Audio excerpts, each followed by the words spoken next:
Bonjour les amis, une nouvelle lecture d'un témoignage de vécu subjectif de contact avec un défunt de la part d'un homme qui a perdu son père. Voici son récit.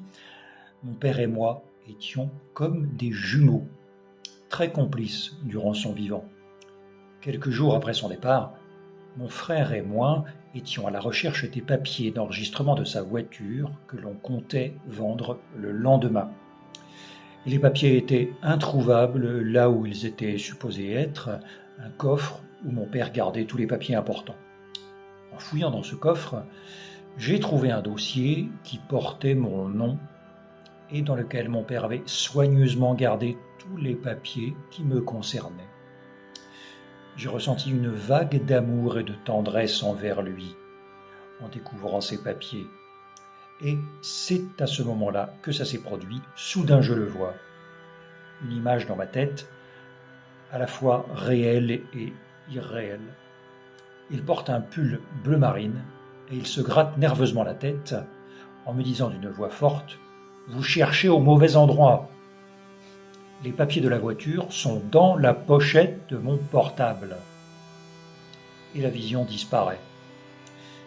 Je n'ai pas eu peur parce que c'était une image là et pas là. Mais mon rationnel l'a emporté et j'ai choisi de ne pas chercher à l'endroit qu'il m'a indiqué. En plus, comme nous étions dans l'appartement de mon frère, je pensais que cette pochette appartenait à mon frère et qu'il était hors de question que des papiers appartenant à mon père s'y trouvent. Je sors donc sans chercher de l'appartement de mon frère. Quelques heures plus tard, mon frère m'appelle. Je les ai enfin trouvés. Ils étaient dans la pochette de son portable. J'étais encore sous le choc. Mais ce n'est pas la tienne ? Non, au fait, il avait acheté la même que la mienne parce que ça fait jeune. J'ai souri et j'ai fait un clin d'œil complice à mon père.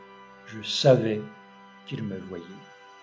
Alors les amis, un petit commentaire pour dire que là, nous avons un monsieur qui a une image mentale de son père.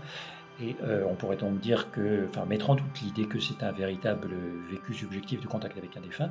N'oublions pas que dans le VSCD, on parle de subjectivité, donc c'est quelque chose de subjectif, mais quand même bien catégorisé, bien étudié scientifiquement. Donc là, qu'est-ce qu'on peut faire comme remarque ?